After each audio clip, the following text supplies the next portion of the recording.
Private ఆస్తుల స్వాధీనంపై supreme court చరిత్రాత్మక తీర్పిచ్చింది. Private ఆస్తులను ఉమ్మడి ప్రయోజనం కోసం ప్రభుత్వాలు స్వాధీనం చేసుకోవడానికి వీలులేదని తెలిపింది. ఈ మేరకు సీజేఐ జస్టిస్ డివై చంద్రచూడ్ నేతృత్వంలోని 9 మంది రాజ్యాంగ ధర్మాసనం వెల్లడించింది. కొన్ని కేసుల్లో మాత్రం మినహాయింపు ఉంటుందని స్పష్టం చేసింది. ఆర్టికల్ 39B ప్రకారం ప్రతి ప్రైవేట్ ఆస్తిని కమ్యూనిటీ ఆస్తిలో భాగంగా పరిగణించలేమంది సుప్రీం ధర్మాసనం. जो 9 जजों की संविधान पीठ का फैसला आया है उसमें मेनली 3 ओपिनियंस है। एक तो chief justice of India and 6 other जजेज के बिहाफ पर है, दूसरी जस्टिस नागरत्ना की और तीसरी जस्टिस धूलिया की है। और दूसरा था आर्टिकल 39BC जो संविधान का है, जो कि कोई प्राइवेट इंडिविजुअल है, कोई व्यक्ति विशेष उसकी जो निजी संपत्ति है उसका कम्युनिटी ऑनरशिप समुदाय विशेष के रूप में उसकी संपत्ति को टेक ओवर किया जा सकता है गवर्नमेंट के द्वारा कि नहीं किया जा सकता। इसके आर्टिकल 39BC के एक्सप्लेनेशन से संबंधित था कम्युनिटी ओनरशिप से। तो उस रिगार्डिंग जो मेजोरिटी जजमेंट है उसने ये कहा है कि जो निजी संपत्ति है वो कम्युनिटी ओनरशिप के दायरे में आ सकती है लेकिन पूर्ण रूप से नहीं आ सकती।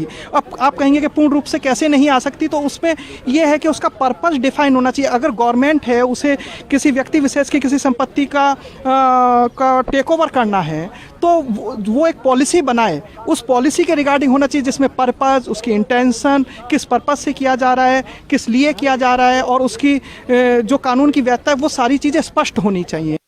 ये बहुत अच्छा जजमेंट है। आर्टिकल 39B जो कॉन्स्टिट्यूशन का है उसके अंतर्गत डायरेक्ट प्रिंसिपल हैं हमारे, उसके अंतर्गत ये आता था।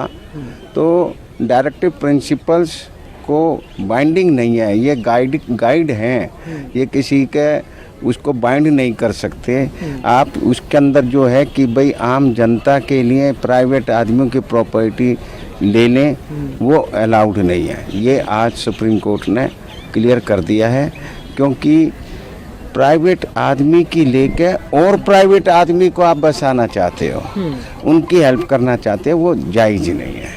वारिस वाला नहीं है वो तो होता ही है, गवर्नमेंट में वेस्ट करेगी, वो कहीं किसी वैसे नहीं पड़ी रह जाएगी। जब भी कोई भी किसी के वारिस नहीं होते किसी भी कैटेगरी के तो वो सरकार में वेस्ट करती है। ये वाली है कि आप किसी की प्रॉपर्टी ये कह के कि हमको गरीबों को बांटनी है, गरीबों को बसाना है, तो उस चीज़ पर आप किसी की ज़मीन प्रॉपर्टीज़